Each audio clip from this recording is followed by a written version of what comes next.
Good afternoon. I'd like to welcome everyone attending the Planning Committee meeting today, especially those in the public gallery and anyone watching the meeting via the webcast. To the members of public in the gallery, I would like to remind you that this planning meeting is being broadcast live over the internet, so there is no need for any other filming of the meeting to take place. This meeting is available to view online now and in the future. Committee members, please be aware that we are all on camera and you may be visible on screen when people around you are speaking, and please remember to speak clearly into your microphones. We welcome the use of the Welsh language at meetings. I have had no request for people to speak Welsh today, so the meeting will be conducted in English only. Please can all mobile phones and other noisy devices be put on silent. If there is an emergency alarm, please follow the green signs and go to the ground floor of the Civic Car Park. Thank you. Right. I'm going to ask the officers now to introduce themselves. Ask Polly, am I right to do it first? Thank you. Good afternoon, I'm Polly Ellis. I'm a solicitor with the Council's Legal Department. I'm Rachel Beale, a Democratic Services Officer. Hello, I'm Richard Lewis, Head of Planning. Paul Wheeldon, I'm the Highways Officer. Norman Jones, Team Leader, Applications. Helen Smith, Principal Planner, Development Management. Sarah Hensby, Planning Officer. Thank you. Right, we'll go to the agenda. Attendance and apologies. You've all got the register. Would you please sign in the usual way as it's going around? Are there any apologies, Rachel? I have apology from Councillor Hugh Bevan and Councillor Len Constant.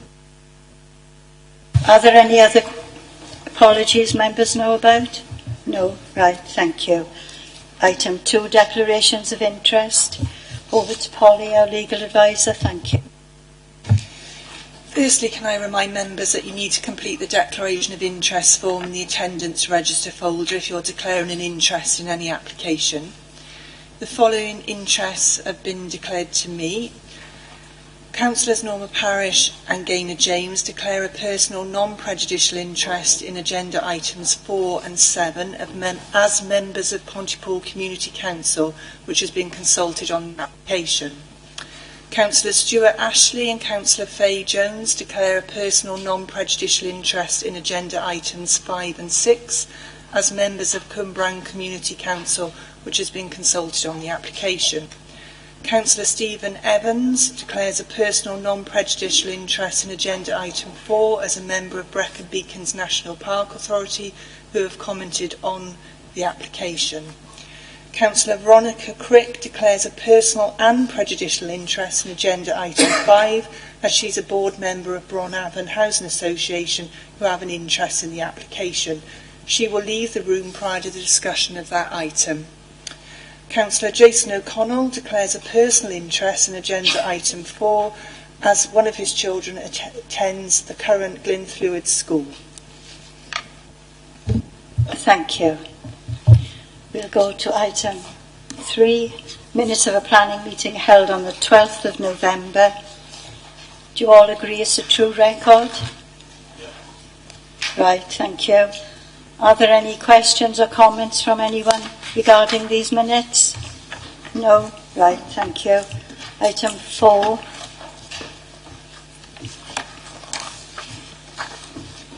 Which is planning application number 19/P/0610 FUL, proposal, the construction of a new Welsh medium primary school, car parking, landscaping and associated works, sited at Ysgol Gyfun Gwynllew, Folly Road, Trefethin, Pontypool.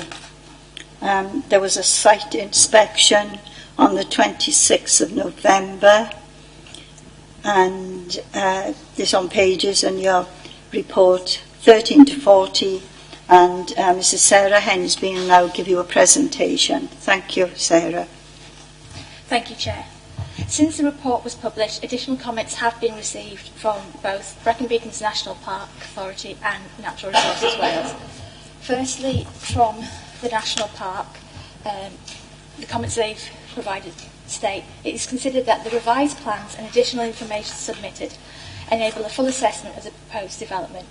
It is considered that the development would not detrimentally impact on the special qualities of the National Park.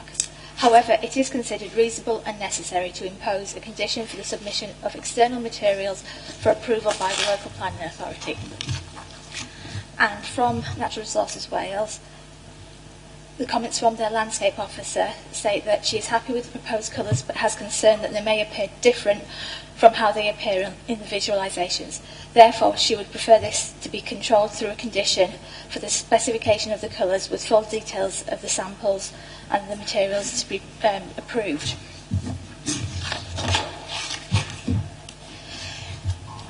As a result, the wording of the proposed conditions, if this application is approved, will have to be revised in light of these comments. And also there are additional notes in terms of bats and Welsh water, and revisions to the highways and ecological conditions that are not detailed in the actual report. In terms of the actual application, the site's within the YGG grounds between the Life Station and the Bowden Active Living Centre. This shows the actual position of the proposed school. Currently, there's 3 demountable buildings on site which have permission to be demolished, and there's actually a parking area. There's a public right-of-way which runs through the site following the access road from north to south. The site is on a gradient, with Folly Road being at a much lower level. The development is for a 2-storey split-level school. This plan actually shows the both the 2-storey and the single-storey element of that. It would be a 210-place school with 40 places for childcare. In addition, this proposal includes a mugger with a separate nursery and reception outside play areas.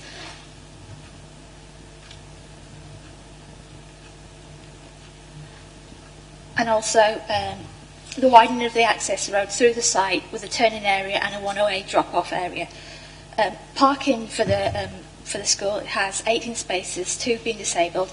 In addition, the proposal also includes 8 spaces for the allotments.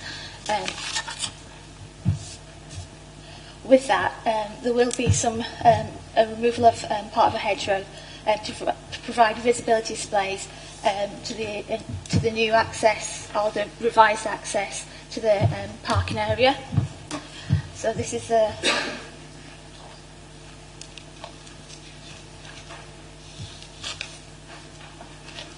parking area is actually to the bottom of the right hand side for the allotments. As a result of the proposed school, the public right-of-way which runs through the site is proposed to be relocated to the east of the actual site, which is shown coming from the top of the plan all the way down through the car park and onto Folly Lane. This actually moves the public right-of-way to be within 7 metres from the boundary with the existing residential properties to the east of the site. As you can see from the report, the recommendation is actually for approval. So, Chair, that's the station. Thank you, Sarah. Before I invite the committee to ask questions, we've got speakers, 2 objectors and the agent. So I'd like to call Mr. Nicholas Lang down first of all. Thank you.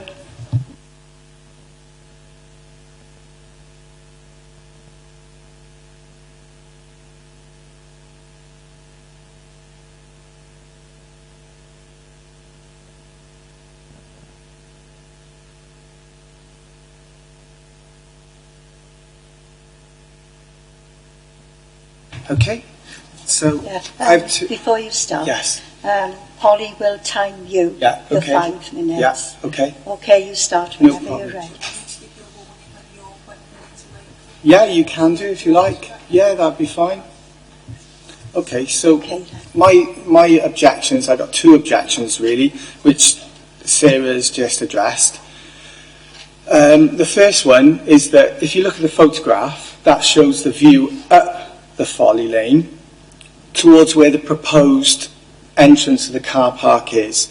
Now, my major concern is that I live literally just further back up, and this is quite, I wouldn't say it's a busy lane, but it has traffic on it, both domestic and agricultural, and some of the cars can come round a bit quick, I have to say. So what you can't quite see, but if you move on to the next picture, that's getting closer to the corner. The actual entrance to the car park would be on the right-hand side there. Now you can clearly see that if you were to loiter on that corner or pull out slowly and a car was coming up the other direction, they just wouldn't see you and they will hit you. We've had a number of accidents on the corner there where cars have been coming towards one another and they haven't been able to stop in time. And it gets greasy, it gets muddy, it gets slippery, and it's just, I just don't think it's a very sensible place to have an entrance to a car park. If you skip on to the next one, that's actually the width of the lane, so you can see that, and that would be the entrance, the proposed entrance there on the right hand side.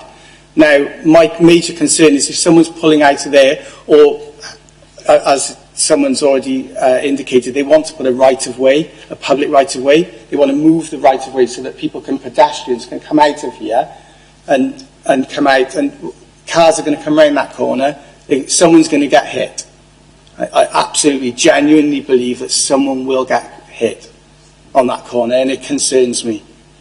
It genuinely concerns me, that does.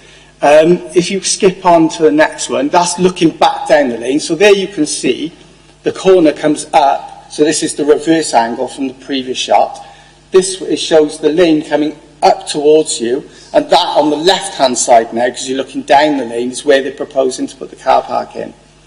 Now, you can see there's no room to stop, there's no room to see. If you've got a child on a push bike and they come out of there, they're going to get hit. And I dread to think of the danger towards children. So that kind of leads me into my second point, really, which is the removal, if you like, of the footpath, which at the moment runs straight up through a skull going through, and it's well lit, it's well paved, it's nice and safe, and people can see what's going on. It's nice and open. Children use it, dog walkers use it, families use it.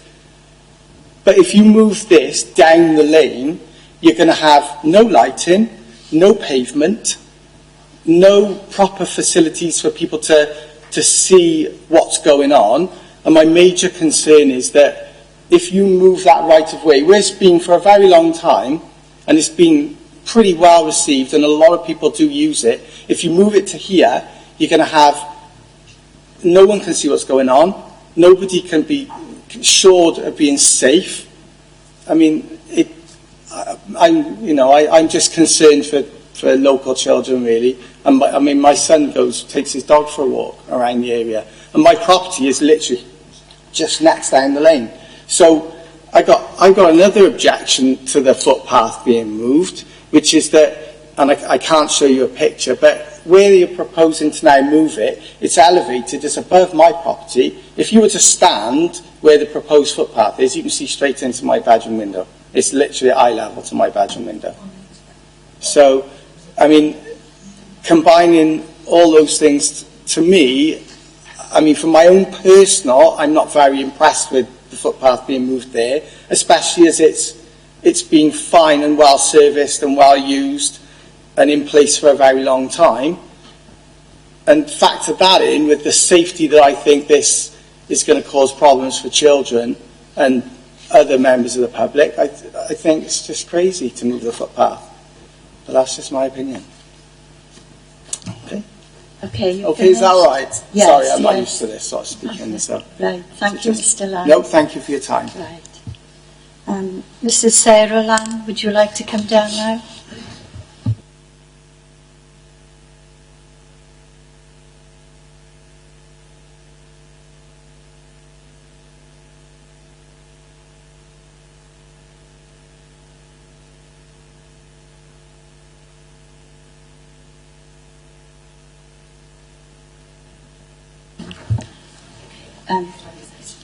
when you start, Polly will time you the same as she did for Mr. Lang. Do you want me to give you a sort of 4-minute warning so you know you've got only a minute left to write down?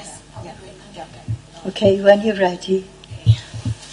So on June 11th, 2019, Welsh Government accepted the UK Committee on Climate Change recommendation for a 95% emission reduction in Wales and declared the Welsh Government's ambition to reach net zero by 2050. This is a crucial step in addressing the climate change emergency and represents Wales' fair contribution to the UK's commitment under the Paris Agreement. Intelligent, informed, carefully and thoroughly considered design and planning are critical factors in achieving sustainability and ensuring we do everything possible to tackle the causalities of global warming and environmental pollution. The proposed plan to develop London Folly Lane with the aim of constructing a primary school literally flies in the face of these commitments and principles. The proposed development is not sustainable, will result in increasing greenhouse gas emissions, will cause the destruction of a biodiverse wildlife corridor, and will be in direct conflict with not only the Welsh Government's commitments to tackle carbon emissions, but will contradict Torfaen Council's own local development guidelines, which state, any development must not impact the health and well-being of local residents. Objection 1 is the need for the further Welsh medium primary school places in Torfaen has not been adequately researched, identified or proven. There are currently 6 Welsh medium primary schools which act as feeder schools for Ysgol Gyfun Gwynthrew. 3 are situated in the borough of Torfaen and 3 situated outside of Torfaen. Only 5 of these 6 feeder schools are included in the feeder school statistics within the official consultation document. For the proposed development, and that official data confirms that 4 of those 5 schools are actually have enrolment figures that are decreasing. So this trend is further validated by the fact that figures from the official Welsh Government local authority population predictions confirm that Torfaen has an ageing population, with projections showing an increase in residents 75 and over and a decrease in all other groups.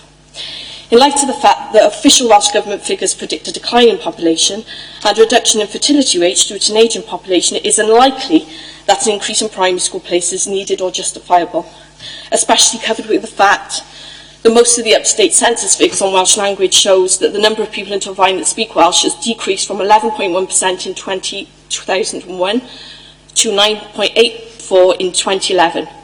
Based on these official figures, any extra Welsh language primary school capacity being built now or in the foreseeable future is already surplus to requirements. Also, the official consultation document mentions that the viability of some existing feeder schools may be put in jeopardy. This is an admission that the building of Welsh Medium School on the Folly Lane site could result in the closure of local Welsh medium schools and in turn force parents and children of those schools from a local pedestrian school run into a much longer and more polluting car-based run, which of course would be in direct conflict with local, national and international commitments to reduce carbon emissions.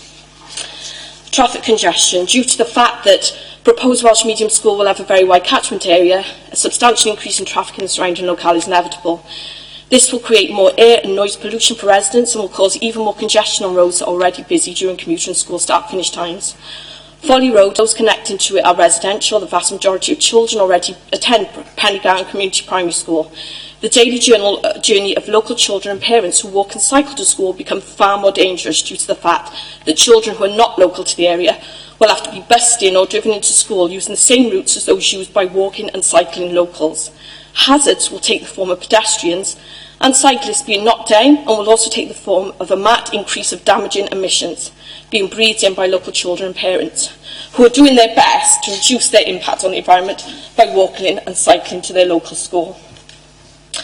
The inevitable increase in private vehicles dropping off and picking up young children from school will also create dangerous and intolerable parking issues, as there are very limited safe and legal parking areas available on the road surrounding the proposed site. The proposed school site is situated immediately after a blind corner, which has already seen a disproportionately large number of vehicular accidents. Anyone attempting to park near on that junction will be greatly amplifying the possibility of serious accidents. Folly Road is also situated on a major bus route, with the buses already experiencing difficulty in manoeuvring in tight spaces available on the road surrounding the proposed development site. This problem will inevitably be exacerbated with an increase of traffic. These proposals directly contravene Torfaen Council's own local development plan guidelines, as they encourage greater private vehicle use and thus create more damage to the environment. They diminish the environmental standards of which local people and walking and cycling to school and they discriminate against and disadvantage those who are doing their utmost to limit their own impacts on the environment. They impede and reduce the efficiency and therefore the desirability to local people of travelling by public transport, and in short, this proposed development does not meet the local development plan sustainability guidelines. Thank you, Mrs. Lang. I'll call Mr. Barry Davis now, the agent.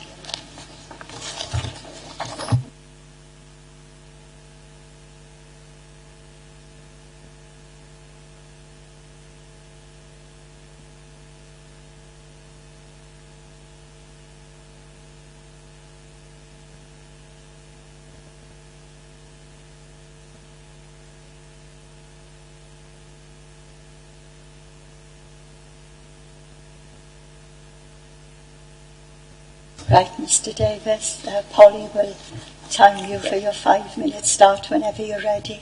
Thank you, Chair. Thank you, Chair and members. This is an exciting application to be involved in and represents another positive step in the provision of Welsh language education in Torfaen. Your officer's report is well written and well balanced and sets out why the application should be approved. However, whilst not wanting to repeat its content, I will take the opportunity to address the matters raised by Mr. and Mrs. Lang so well just now. And whilst these points are all covered within your officer's report, I will respond as follows.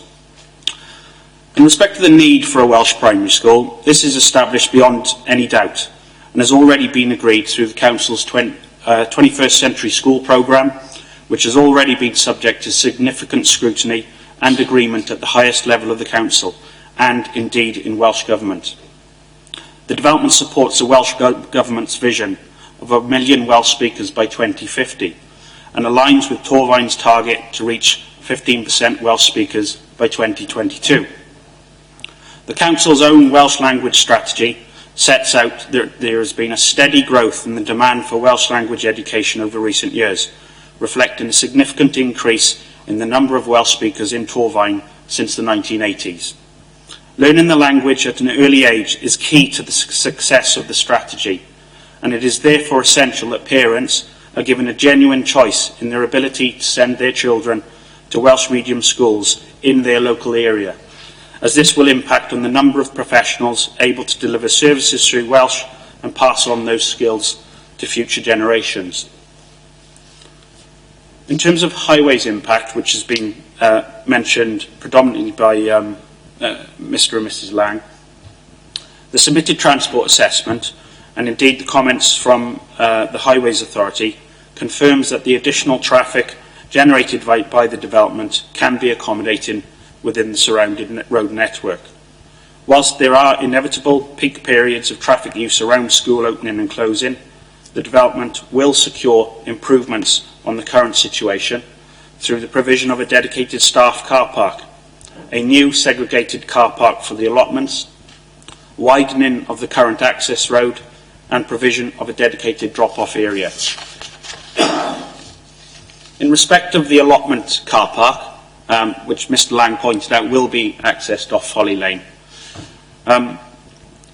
this will secure an improvement of the existing access at that point through the provision of increased visibility onto Folly Lane through a scheme of visibility improvements which will be agreed with highways officers.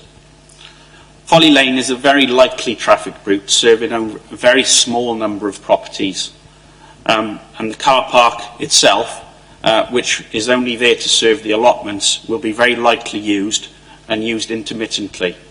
We do not feel that the provision of the access at this location with the proposed access improvements which are suggested will have any detrimental impact on highway safety. In respect of the public right-of-way realignment, whilst concerns have been raised regarding the new route, this is subject to a separate legislative procedure that ought not to be considered in the assessment of this planning application. Notwithstanding, the current right-of-way runs along the site access road, which gives rise to safeguarding and health and safety issues. The new route largely follows the route of an existing informal route which runs through the site. The realigned route is screened by existing and proposed new landscaping and is situated at least 30 metres from the nearest residential buildings. It is not considered that the right-of-way will have any significant impact on the privacy of Mr and Mrs Lang or any other local residents.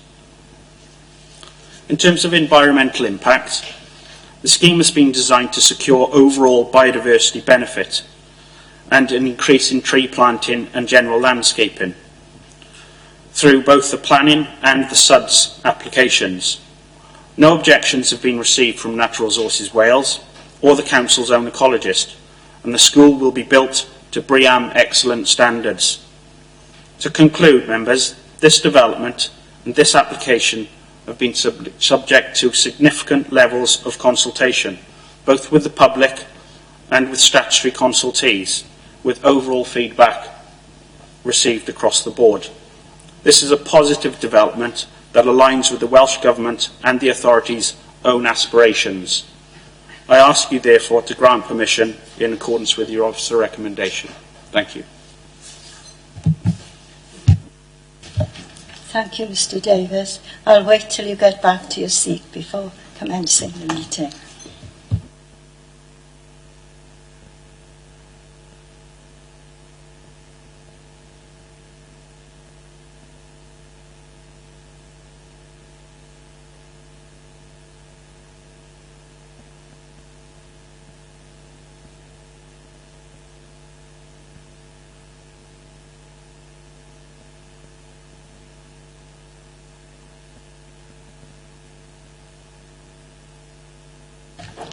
Right, I'll ask the planning officer first to answer some of the questions. Thank you. And then the highways officer will come in. Thank you, Chair. In terms of the actual relocation of the public footpath, this picture actually shows the approximate position of where the footpath would be in relation to the neighbouring properties. Yes, it is at an elevated level.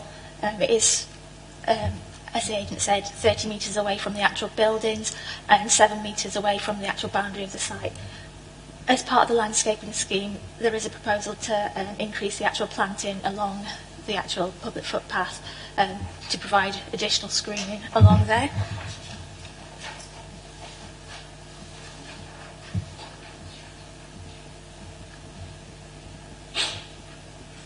So this actually shows the position of the public footpath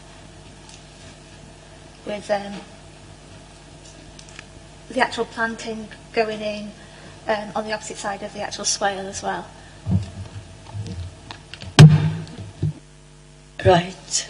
Would the highways officer now like to come in? Thank you, Paul. Thank you, Chair. In relation to questions from Mr Nicholas Lang regarding the access out onto Folly Lane, as you see on the top right-hand side of that plan there, you can see approximately 8 spaces, which would be new spaces created for the allotment area. That access, as it comes out onto Folly Lane, that access is currently there, and it currently serves an electricity substation. So there would be a limited increase in traffic using that particular access, but what we've done as a consequence of this application, we've asked the developer to provide some visibility displays onto the lane, and that would be by taking away some hedgerow onto the lane. It isn't hedgerow as you would think it hedgerow, it is the scrub part of hedgerow. What we do when we got access onto lanes such as this, and it happens in a lot of places throughout Torfaen, you wouldn't expect full design manual for road and bridge works visibility displays onto lanes. If you try to achieve full standard visibility displays, you take out significant amounts of hedgerow, and as Mr Davis said, and Mr Lang, the lane itself is lightly trafficked at the moment. It only accesses a small number of properties.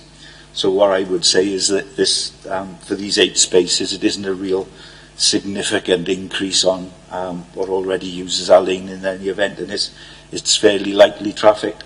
Notwithstanding that, you should always try to achieve decent visibility displays, But there again, you've got to balance that about with the environmental aspects of taking away significant amounts of hedgerow.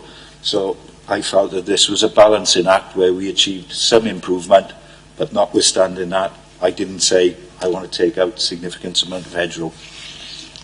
The second point where Mrs. Lang raised issues about the local highway network. As members are aware, there's a school on the existing site, the existing comprehensive school, and there's been buses and cars and what you would normally expect at a secondary moderns at a comprehensive school here for a number of years now. And what we do, we look at the transport assessment, and as part of that assessment, they always assess existing traffic levels, proposed traffic levels, and a key part of that is the accident record. And the accident record shows in this particular area that even as a consequence of the the comprehensive school being there at the moment, there's not a significant accident record that you could attribute to buses and cars going to this school.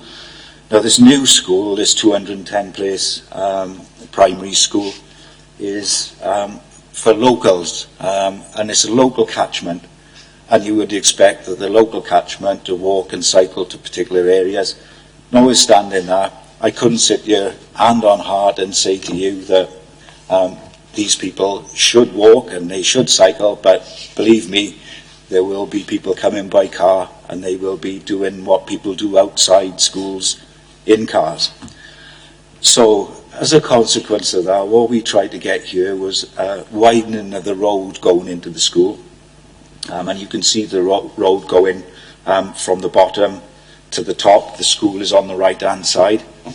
It comes up, it goes around a turning area at the top, which is now on the top left hand side, around the turning area, back down, and there's a drop off bay within outside the front door of the school, basically. Notwithstanding that, you know what happens. People come into school in the afternoons and they lay up and wait. But there is quite a lot of room now that the road's been widened to allow that to happen.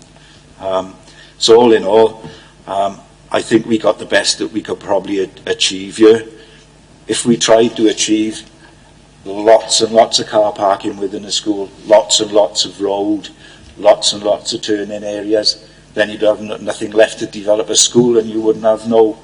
If you take the SUDS areas and the green areas, and SUDS is part of my area, it's quite a significant amount of green area to take the surface water treatment now. So all in all, from my standpoint as a highway officer and the SUDS approval body, I think we got as best that we could achieve here. So I can't say any more than that, really, Chair. Thank you, Paul, for that. Right, any questions from members? Steve and Gwyn, and then Ronnie. My question is on the diverted footpath. Looking on the report on page 27, the Public Rights of Way officer has raised concerns regarding the acceptability of the path, because he looks to see that vehicles could be parked on this particular pathway. Can anybody come back on that? Highways officer, do you want to answer that? Yeah, Chair. This isn't particularly a comment that I made about the public right of way, but I think it's like with the road outside, at the side of the school, and the turning area and the parking area. I think a lot of responsibility has got to be on the school to manage these areas within the development, and likewise to try and manage vehicles parking on the public right of way, etc. I don't think whatever you do in certain instances, you can never stop people doing certain things. Can I come back in, Chair? My concern is... Hang on a minute, Sarah wants to come back in there first. In terms of the Public Rights of Way officer, she did actually comment on a previous revision of the scheme. So the actual position of the footpath has changed. So initially, basically the footpath stopped right on the actual car park. Now, on the latest revision, the footpath actually comes around. So on the top right-hand corner, you can see that the footpath comes around and doesn't actually land in the parking spaces any longer, and we haven't had any revised comments from the Public Rights of Way officer formally because they've not actually been available, but that's why those comments are on there, because it was to a previous revision of the actual scheme. Okay. So what you're saying is, on that comment you put in the report, you've now revised that to make sure that doesn't happen then, eh? Yes, the scheme has been amended since that comment was made. Okay, Steve? Yeah. Right, Gwyn was next on the list. Yeah, I'd like to go back to the two drawings, please, or the two photographs of where this entrance is. Now, am I right in saying that our entrance is going into not to the school, but to the car park for the allotment? Yes, the highways, please come in. Thank you, Chair. Yeah, it's going into the, off the lane, it currently goes into a substation. That road that goes into the substation is being extended to provide 8 parking spaces for the allotments. Right, So those new spaces... Nothing from the school, no traffic from the school is going into this area. Now, there are people who have raised concerns here. I know the road very well. Is there any way you could do it from the school side, make it more safer? Because that is a very dangerous area. I don't use it regular, but I very often go up to the Folly and take my dogs up there. I don't live in the area. I know the area and I know the school as well. But I think that they've raised genuine concerns. When we had the site meeting, nothing was said about this entrance for we was up in looking at that we was there, wasn't it, with us? But nothing was raised about this, because this is something I think I would have picked up at the time. But surely, we know what have happened lately in schools, and let's not distract from the fact that 2 children have got killed very recently. I know it's not a school, but I think that is a very dangerous entrance. Very dangerous. You've got you've got 6 or 8 spaces there. 8. So you'll have 8 sort of vehicles coming up there, which could interfere with the locals coming up. I think we need to look at that, or go on a site visit, or allay the fears of the people who made objections to it, because obviously they live in the area, they're the ones that got the concerns, we haven't. Paul would like to come in, thank you. Thank you, Chair. Thank you, Councillor. I talked about this issue with officers previously, because, I mean, the first thing you would say really is, well, can they come in through the school site to the allotments? The issue there, I think, was that there's an existing car park for the school, and the allotments are adjacent to that car park. The school needs to be secure, and what it was that obviously the allotments, they'll be there out of school hours times. So, I mean, the answer that was given to me was the school needs to be secure, and therefore the applicant would like to put the parking spaces further down with access off Folly Road, purely because of security of the school. I agree with you. Every school should be secure, but surely you've got it right away going through the school at the moment. So how is it secure now?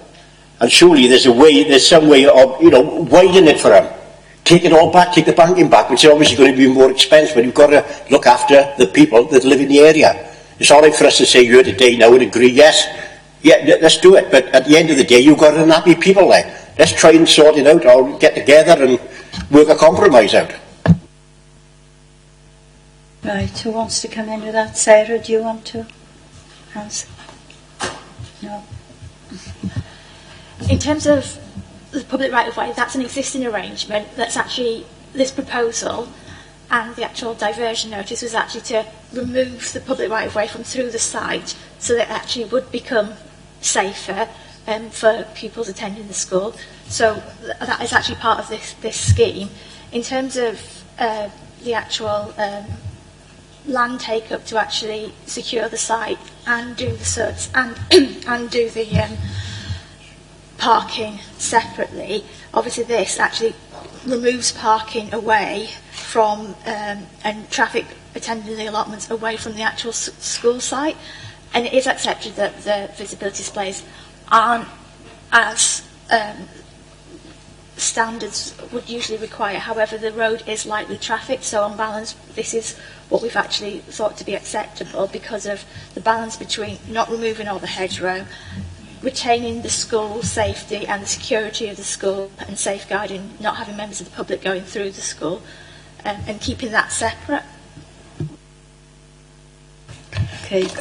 It's all right to say that that road is not used very often, but I've been up the Folly when there were a lot of cars parked up on the Folly. It's a local attraction, not just local, it's somewhere where people come from outside the area to see it. And that lane is used. You know, it's hard to say that, and like the gentleman said, we all know today, with the way the traffic is on the road today, we all know what they like out there. You get 9 out of 10 people who will abide by the laws, but you only want one idiot to come around there, head on smash. I'm sorry, but I got a lot of doubt about that area, and I like to look after the people that who live there or use it. I think really you should come up with something to make it a lot safer than what it's going to be. Right, Highways Officer, please. As I said earlier, I think there's always a balance. There's a balance to be had.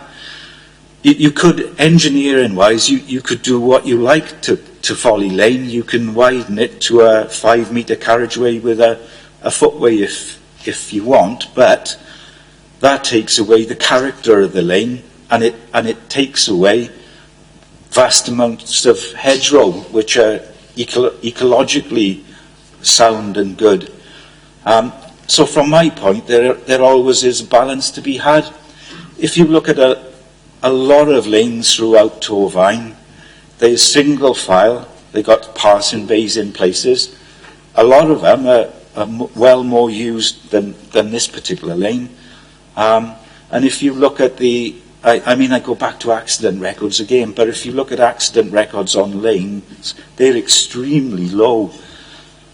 So while there's a perception that, traffic and lanes don't mix, the reality is that there's not a significant there's a minuscule accident record on lanes attributed to traffic and pedestrians. But there again, there's this balance. Engineering-wise, we can do anything, but there's a balance to be had about the environmental, ecological, and all the other aspects of widening lanes. I can totally see your point in that, you look for another way of doing it, Paul. We did look at it, and it was security of the school was an issue, and it was trying to separate out these later day activities or activities of people that run allotments, and mixing with school traffic and school people that they wanted to keep secure. So I can understand your point, but I hope you understand that the issues that we looked at when we looked at this. Thank you. Come back in on that point. I don't think, like you said, the minuscule at the moment. That's at the moment. And I hope that you're right in the future. But what I'm saying to you is I don't think we're going to worry about a bit of hedgerow when it comes to people's safety. And I really think that we should look at this again. How far is that road to the entrance? Are we talking 50 yards? Are we talking 100 yards? What are we talking? From that there to where they want to turn in, how far is it?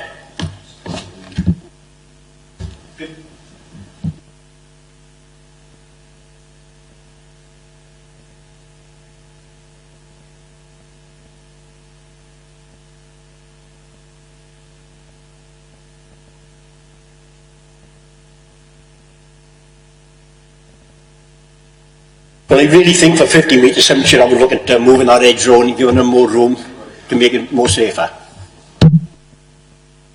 Right, Ron, you're next.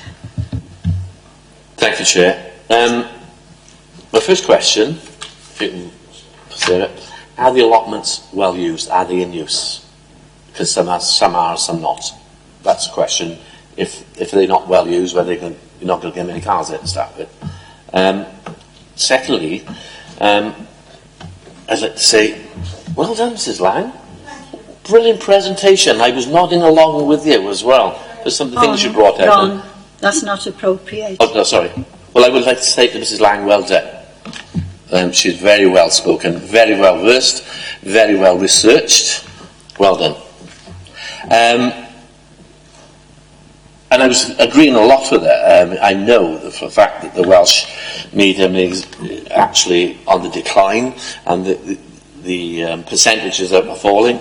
Then Mr Davis says there's such a vast demand.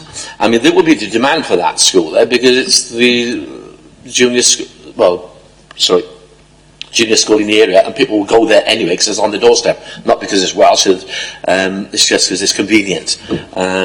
So some of the things Mr Davis said, the demand, and it really is, and the Welsh Government do have aspirations for the future of 1 million speakers within Wales. Not in our lifetime, I'm afraid to say. I mean, I've looked into this a great deal about the Welsh speakers. If you look into this council today, I don't think there's any Welsh speakers in the council as members to start with. There are some Welsh speakers we know within the council.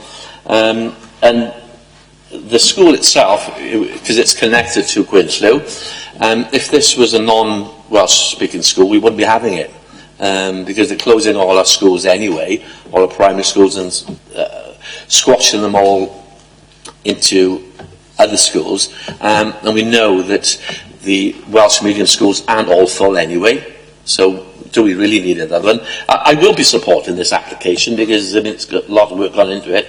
But listening to some things Mr Day was saying and really saying there's such a vast demand, I disagree there.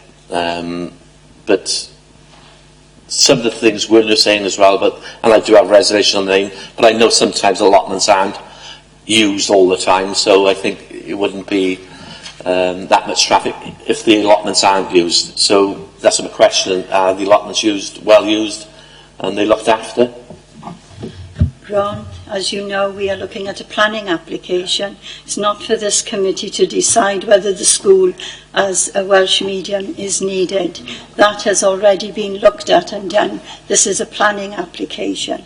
Okay? Right, I said I will support it, but yes. The reasons behind it, I don't really believe all the reasons behind it. Yeah, but as you know, we are not here to look at those reasons. Thank you.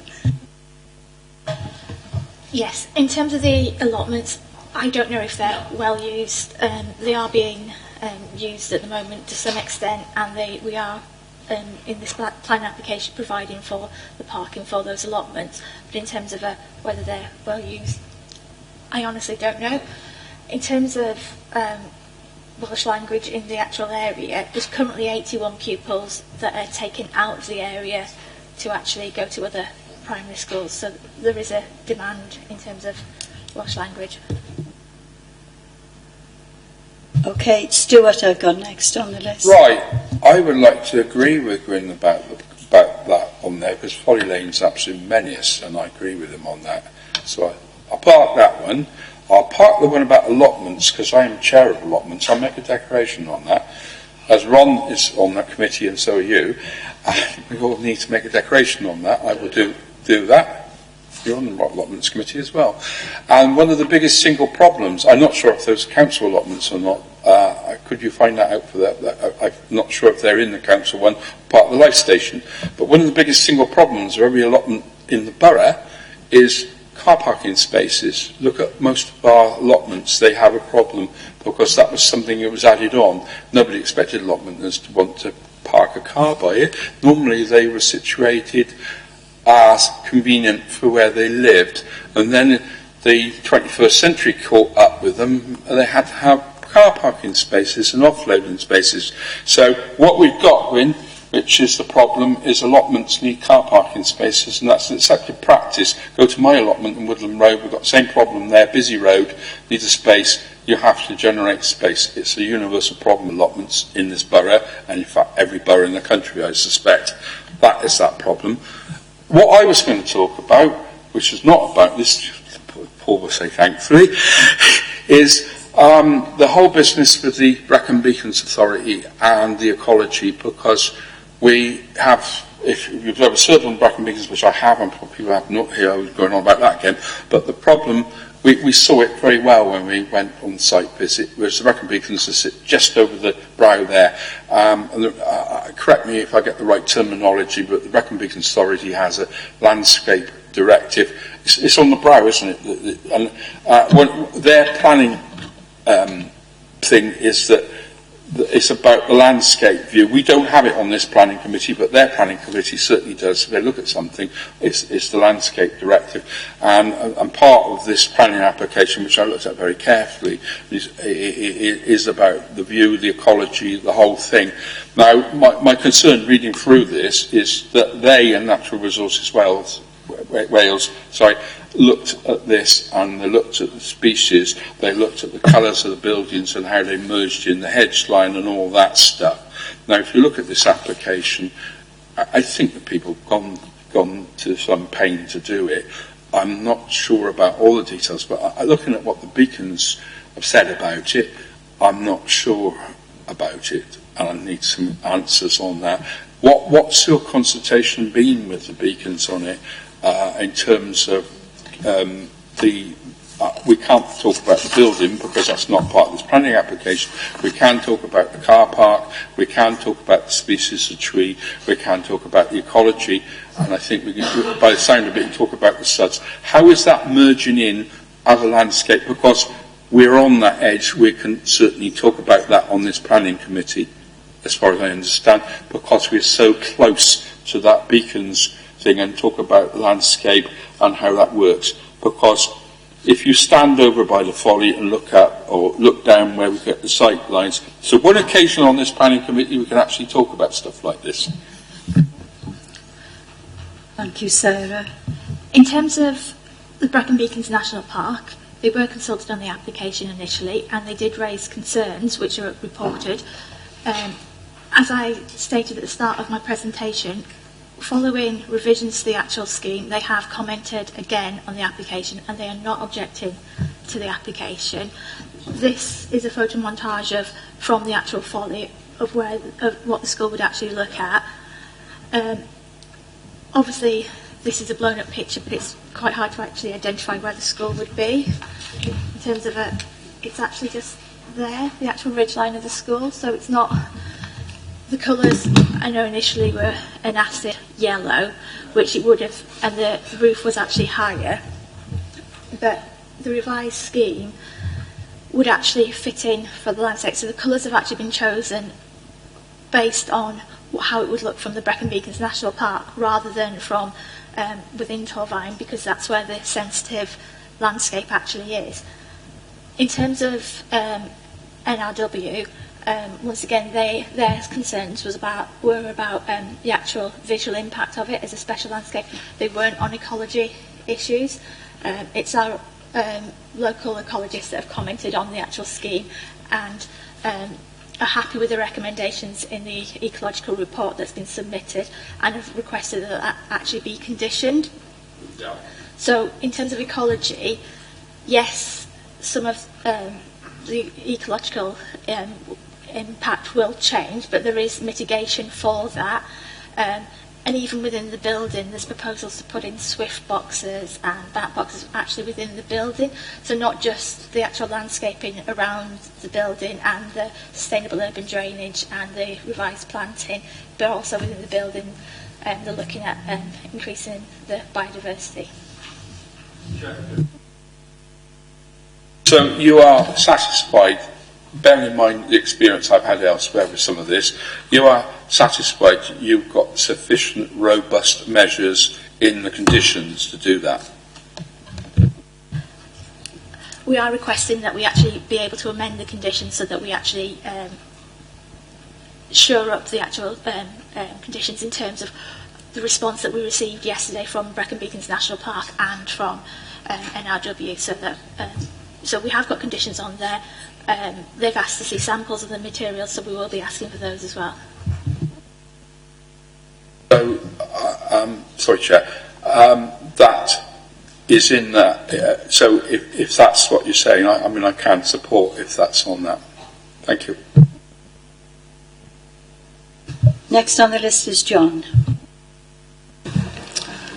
I listened to the passionate and erudite objections that were received. I know the area intimately and wholeheartedly agree with every word that was said. What I would also like to agree with is what Councillor Jenkins said about that corner. I mean, stagecoach buses, even the small bustler type buses, negotiating that corner is dangerous enough.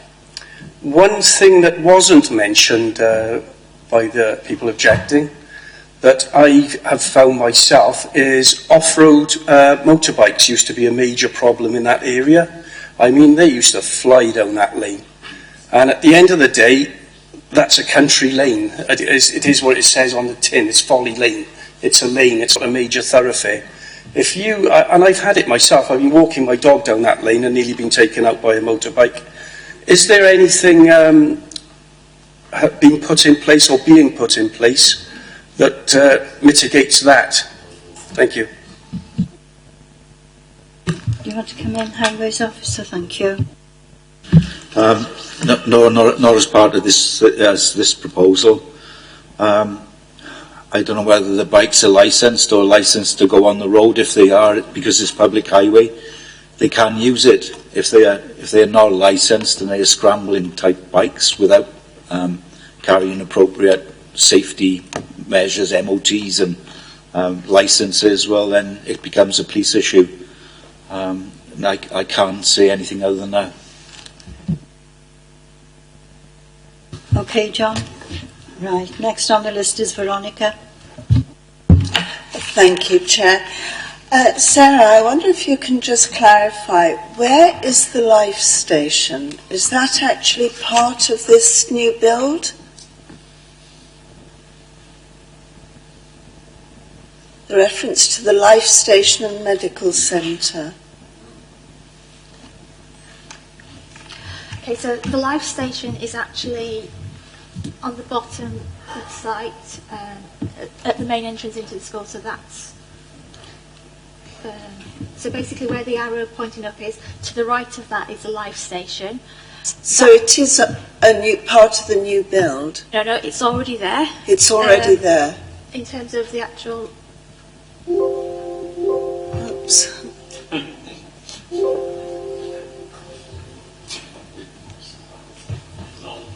Oh, I see. I've got you now. So there is actually a photo of the life station. So that's the actual life station. It has been a community building, but at the beginning of the year it was brought into the school's remit, so it's now part of the school, and I believe the school are using it. So why I'm querying it is because obviously it's open to the public outside school hours. It has been open to the public outside school hours. It's now coming into the remit of the actual school, so it would be up to them to actually manage the actual building now. Because there does seem to be this move to providing community facilities within schools. I know there's that possibility with, for example, Cross Kyliok School, which is a new build. So that would possibly extend the opening hours into the weekend, and I just wondered if that could alleviate some of these parking problems.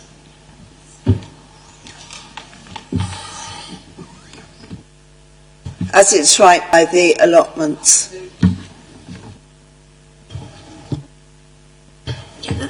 In terms of the actual allotments, there's 8 parking spaces specifically for the allotments, which should be adequate for the amount of allotments that are actually there. In terms of the life station, that's under the control of the school, so it would be up to them to actually organise and decide on opening hours for the actual life station. Are you okay, Veronica, with that answer? I think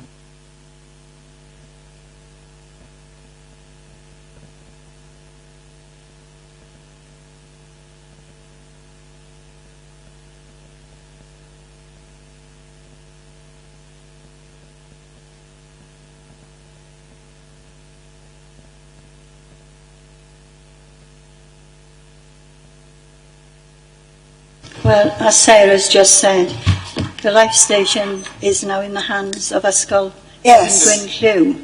So it's up to them how they take it forward and what they do. Okay? Well, we could make a that it be looked into to see whether, on the basis of the needs of the community and providing community safety, it might be an alternative use for the car parking and accessibility for local people. I think the life station was, the community weren't using it. That's why the school have control over it. It's the school's property. So it's up to the school really what they do in the future. Okay?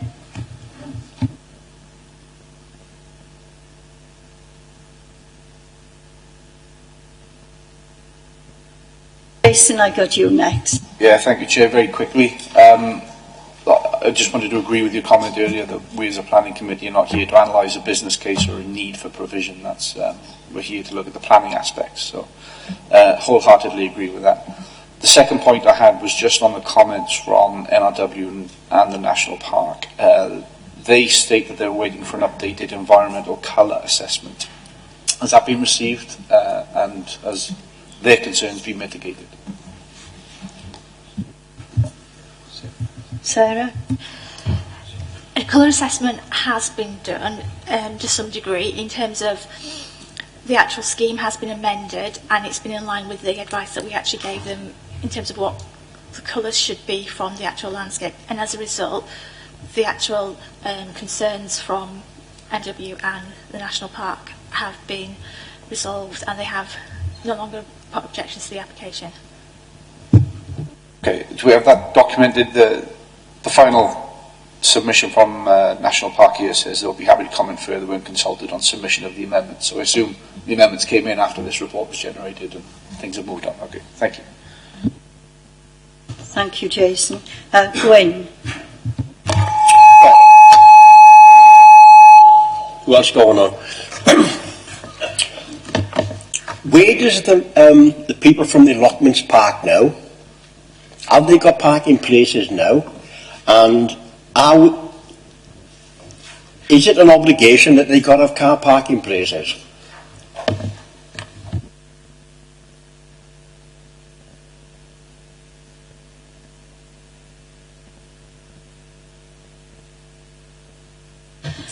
In terms of the parking, the allotments actually share the Life Station car park at the moment. So on this plan here,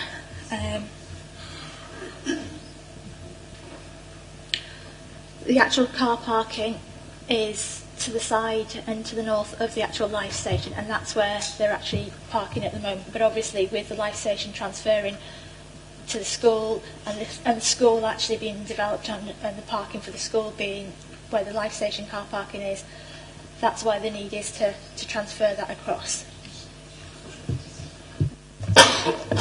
Is there an obligation to have car parking places on that bend?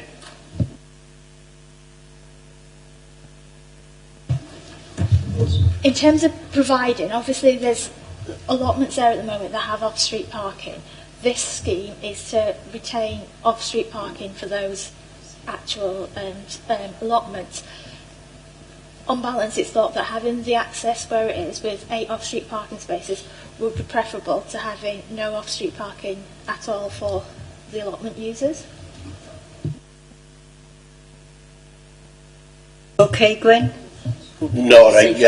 I'm still not happy with that on a bend, and I'm sorry, I can't support it. Sorry. Okay. Stuart, be quick, please. It's quick. I mean, Veronica has pointed towards a solution, it would seem. We can't discuss it as a planning committee.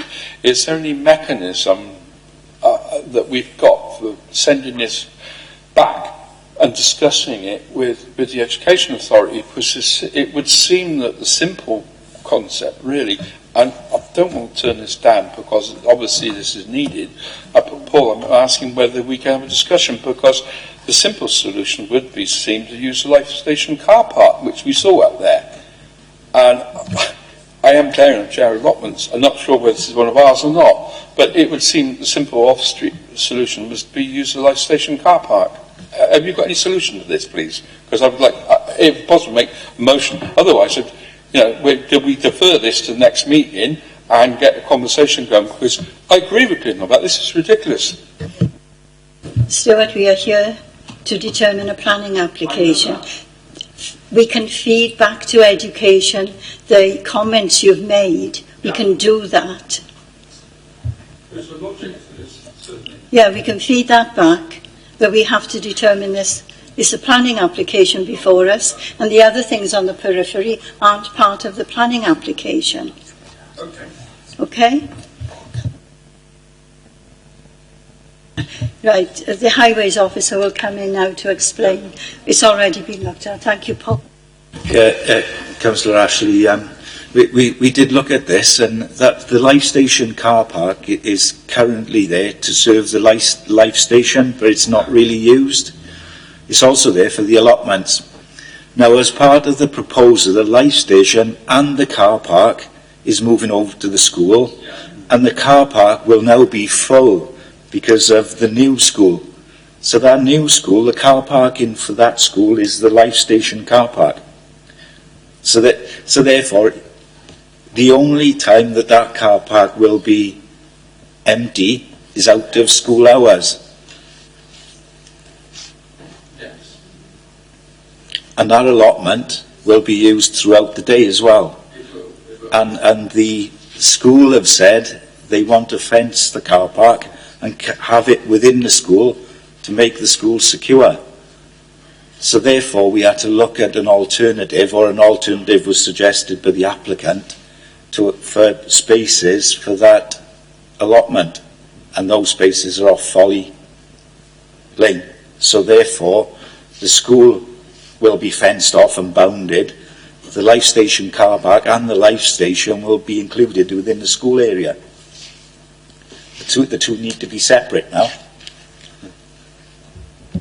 Thank you for that, Paul.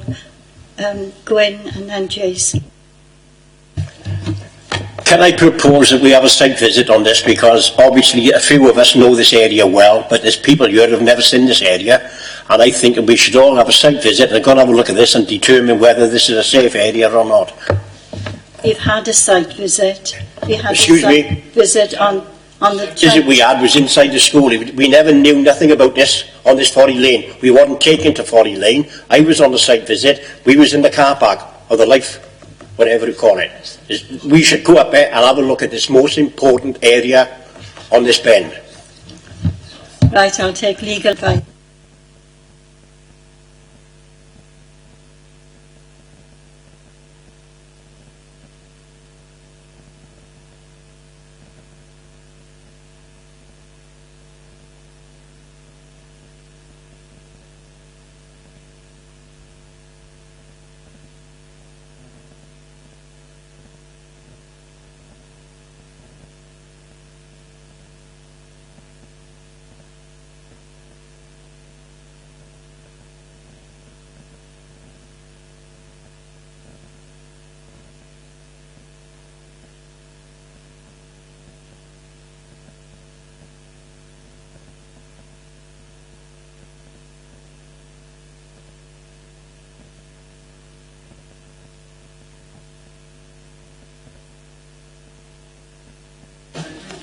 Right, we've taken advice, and Richard is going to sum it up now. Thank you. Chair, can I just intervene? Just with these allotments, I think we're making a lot of it, and the allotments belonged to the Life Station, which people weren't using anymore. So that's why one of my questions are the allotments being used? That we don't know, do we? Because they belong to the Life, and they don't belong to the association. They were part of. So we could be going a long way out of our way, and they might not even be in use. Are they being used? That's what we want to know. We don't know. I don't know whether they're being used at the moment. I can only assume they are. Richard is going to advise. I think we don't know how well they're used. What I would think is that if they are used, people would be coming sporadically to them. I don't think that everybody comes in at the start of the day and everybody goes at the end. There would be general uses throughout the day. We've made a balanced judgment on this. You've had the highways officers comment on that. It's never simple. You've got to take a pragmatic view, and there is always a balance between environmental and safety and access provision. We've come to you with that strong recommendation that we feel it's satisfactory. You've seen the pictures of the lane. The lanes were, I think, quite a number of pictures were shown of the lane. The other thing that I need to tell you is that there is a funding issue here. There's some sensitivity over when the decision should be made. We're advised that that decision really needs to be taken today. If members want to defer the application, that is their prerogative to do that, but obviously there would need to be a proposer and a seconder, and that would need to be taken by vote. But as I say, there is funding resting on this application. I believe that you've seen the photographs. I believe that you've had the information from the Highways Officer. There's been an extensive debate over that, and I think you're probably in a position to make a decision, but it is committee's prerogative to vote otherwise. Is that okay? Thank you for that, Richard. Right, I got Jason, then Veronica to speak. Yeah, just a very quick one. Were other sites in the borough considered, or is this the only one that we've looked at for the school? We're not aware that other sites were looked at. I think this was the one that was felt was the best opportunity. In terms of the actual site, other options were looked at within the actual site, and this was the preferred option. So there were pre-applications on other areas of the site, which included redeveloping the life station and the football pitch to the front of the actual school. So other options were looked at within the site. This isn't the first proposal. It has been through the pre-application stage. Okay, Jason, Veronica. Thank you. Chair, given what Richard was saying just now about the financial implications, was this parking actually part and parcel of that parcel of money, or was it separate from it for the development of the car parking for the allotment? I really don't know about that, no. Whether it's a package or whether it's just the feeling that there is parking provision for the allotments at the moment, and it was a simple case of making sure there was further provision, so it retains them. I'm not quite sure, but I don't know whether the funding is covering the parking as well. I don't know. So is it possible to take the aspect of the parking for the allotments out of this equation and deal with it as a separate issue?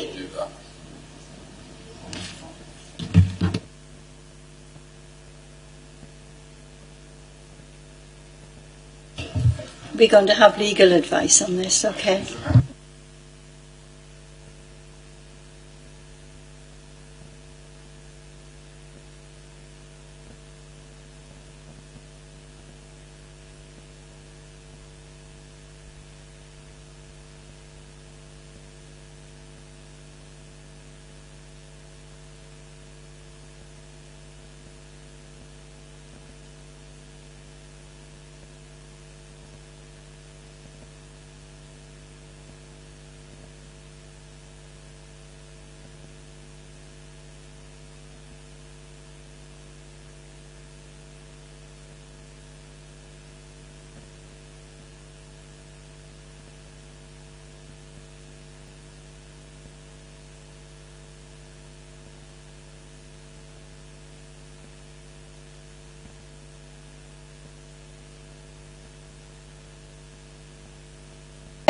Richard is going to explain the conclusion.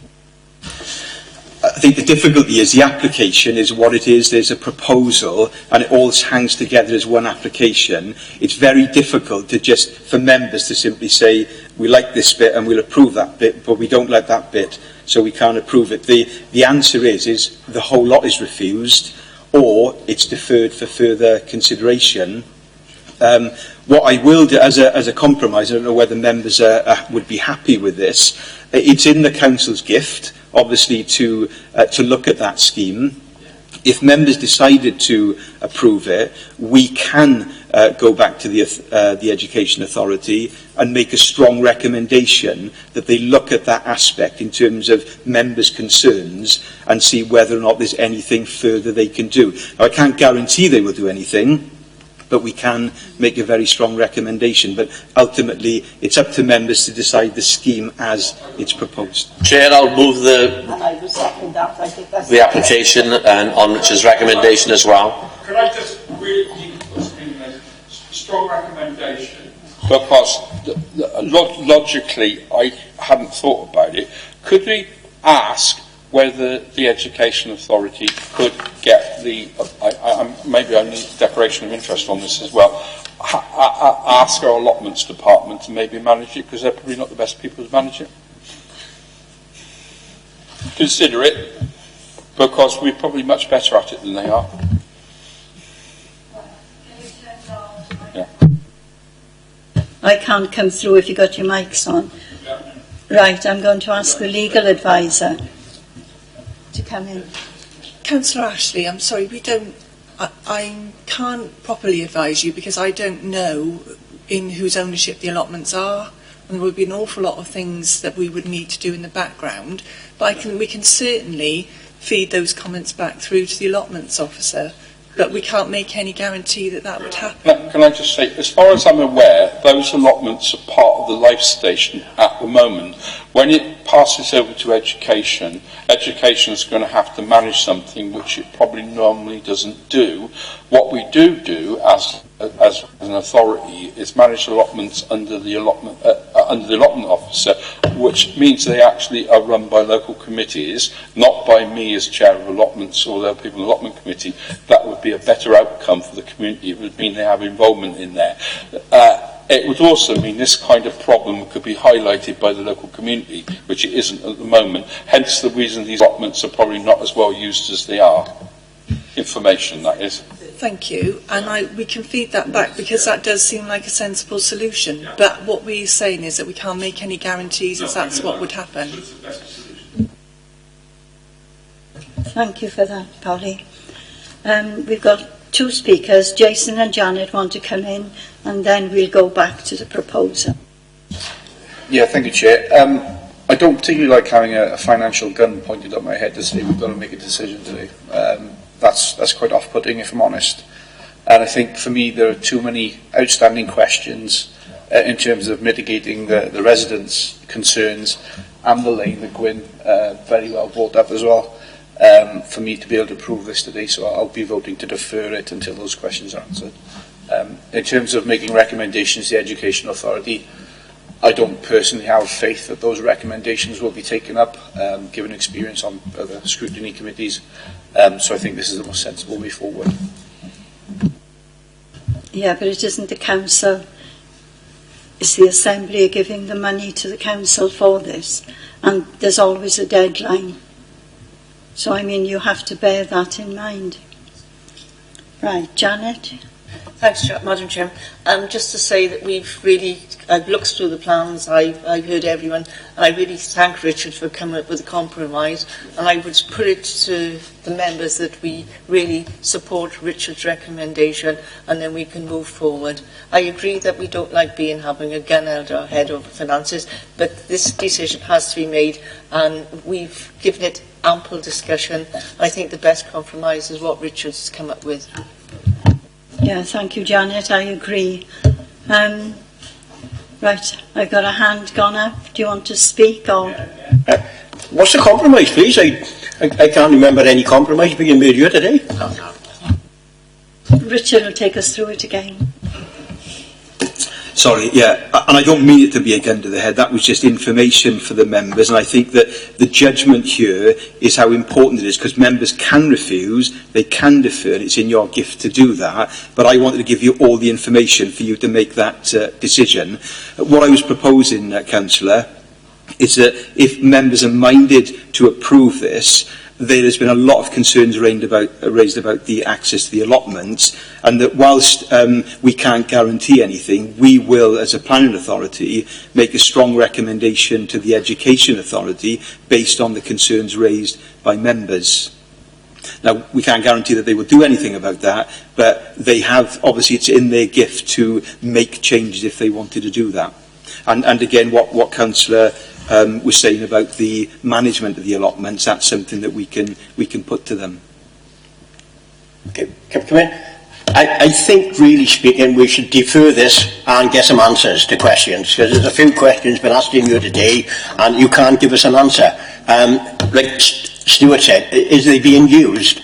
Can there be a compromise on this bend? Because I think we need a site visit for all these people from the south of the borough, north of the borough, to go and see that bend. Because I know that road, and I know that road well, the same as the locals. And I think we need to go up there and have a look at it and decide then after. You know, you're saying this got to be done now, and you know, you want an answer now. No, we don't need an answer now. We need the facts, and the facts are that bend. We need to look at that bend. We also need answers on, are there allotments being used? Excuse me, I'm talking. All right?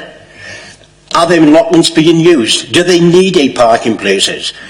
Can we compromise? Can we take the edge road back a bit? I think we need a lot of answers, and to me at this moment, I haven't had the answer to the questions and other people have asked in here. Right, if you want that, propose it. I propose it, yes, that we defer this until another time so we get the answer to all questions. It's been proposed and seconded. So you're proposing that it's deferred for a site visit? Yes, a site visit and answer to all questions, where we can ask that question when we want a site visit. It's been seconded. Right, we'll have a vote on that. Do you want it deferred for a site visit? Those in favour, show their hands. 1, 2, 3, 4, 5, is it? Or was it 6? 6. Those against? 1, 2, 3. Did you? No. Any abstentions? 1, 2 abstentions. So that has carried for a deferral. Right, it's been deferred for a site visit. Okay, then we'll move on. Veronica? Sorry, can I just ask for information, please, how quickly we are likely to be able to get this sorted so that we are in a position quite quickly to be able to make a decision? Right, Veronica, we're all aware that we need to do this quickly. We will arrange it as quickly as possible. But I mean, there are no guarantees that it's going to be done in the next few days. I mean, probably next week at the earliest. Yeah. Do you think? We do our best to get it back to February. Right. Then it'll come back to February committee. Okay. On that, Chair, there's one question, one outstanding question. Are the allotments being used? Because now they're going to be allotted the life station. If they're not being used, I mean, it's just we're wasting our time, and there's no reason for the car park. Because the life station wasn't being used, and I knew that some people, so they're not in use anyway, the allotments. Who's going to run them anyway? Nobody. The school won't want them, but that's the main question. Are they being used? The school definitely will not want them, but somebody, if they are in use, somebody will have to take charge of them. Stuart? I support what Ron said on that, because we do actually have a shortage. The further down the valley you go, the more shortage you have, and they're perfectly good allotments. So I make that observation that we got that, and that's a very good point. This has been determined, it's been discussed. That's the end of it. We are moving on to the next agenda item.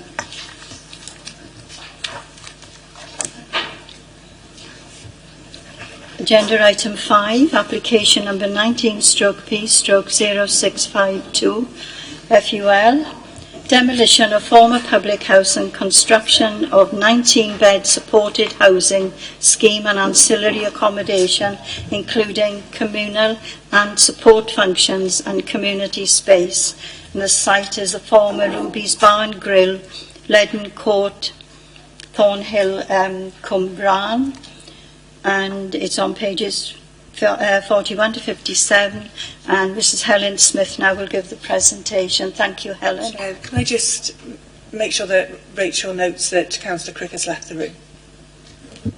Thank you. I just got a pop up as well. It's very draggy like here, you know.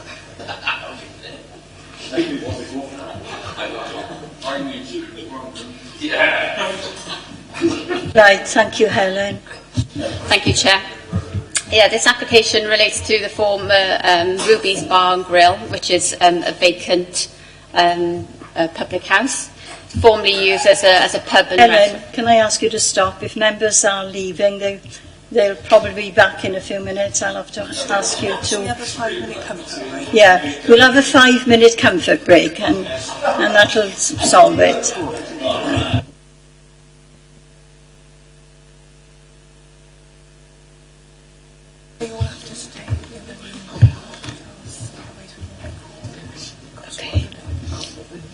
Right, we'll recommence.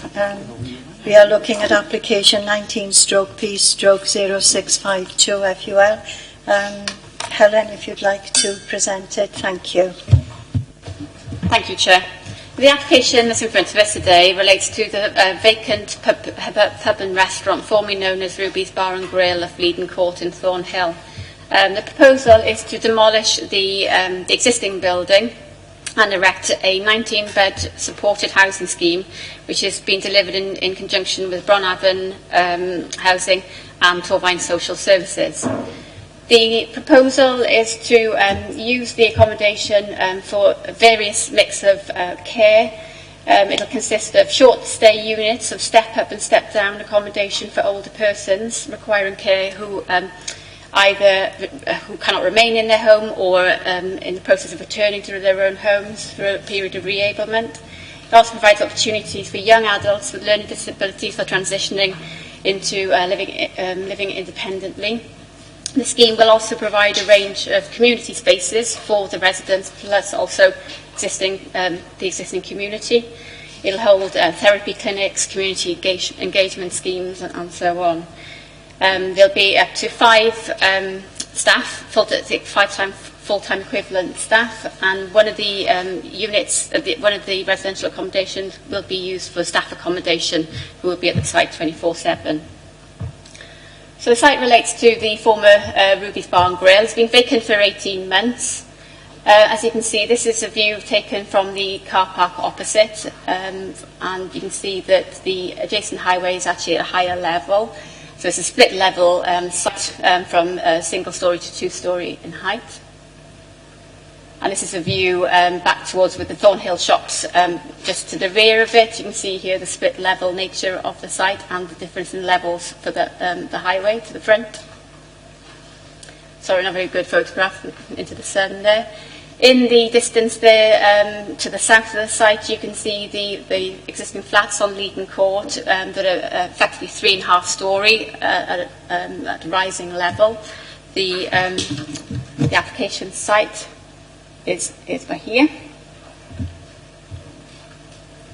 The application site also includes the car park opposite, which is in the Bronavon ownership, which is here. It's currently used for existing residents, but it's a very low level of usage. The applicant proposes to use that parking spaces for staff and visitors. Due to the nature of the residents, it'll be extremely unlikely that they will own a car or have access to a car. And here we go, you see the site. This is the bar and grill. Just to the rear here you have the nursing home, which is at a lower level than the application site. However, the block immediately adjacent to the application site doesn't include any residential accommodation for the nursing home. It purely consists of storage and laundry and toilets. And here you have the adjacent retail unit. And here we have, again, a view of the site looking towards the south with the higher residential development to the south. And again, here we have a view looking up towards Havren Road, which is at a higher level. It's a significantly larger building than the existing building. From the view of Leiden Court, it'll be effectively 3.5 stories.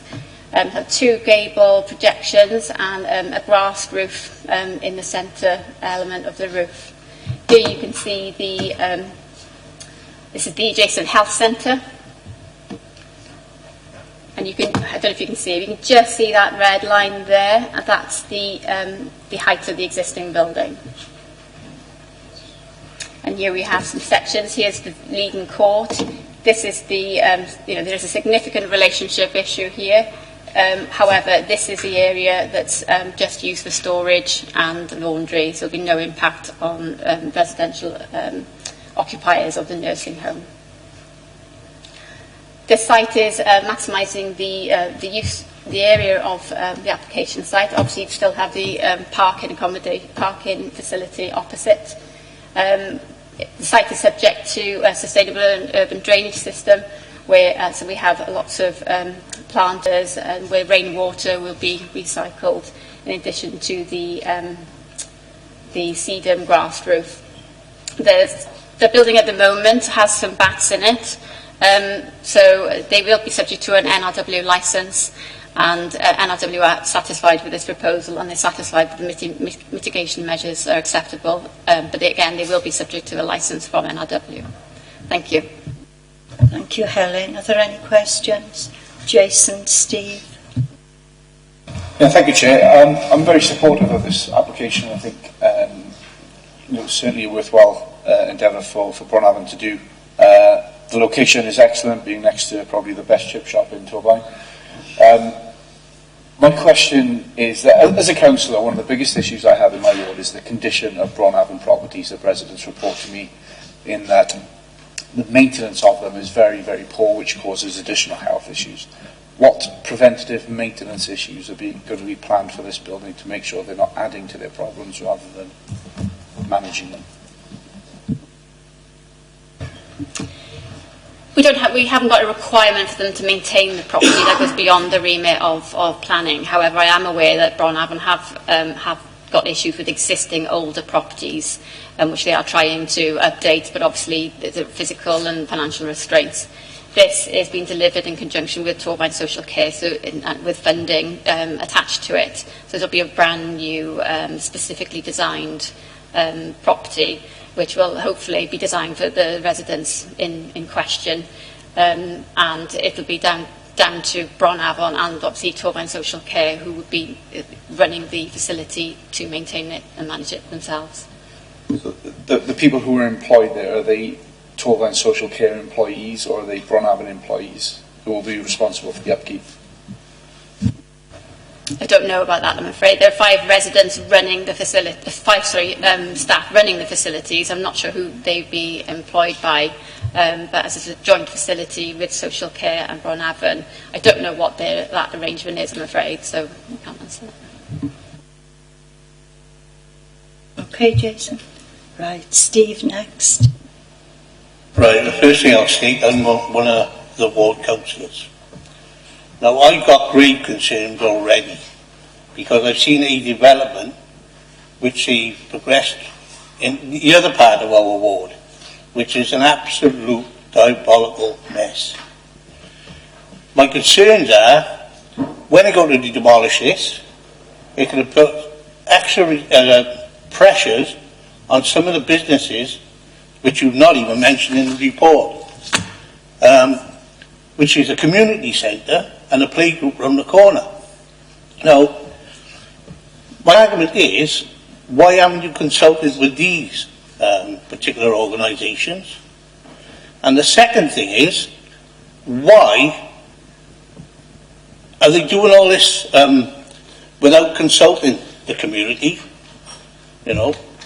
And the other thing is, if they do knock this building down, it's going to then shut the road off, and there is a care home behind, and the pharmacy. Now, this would restrict access in and out of this site. So, you know, why haven't we been consulted regarding these other things?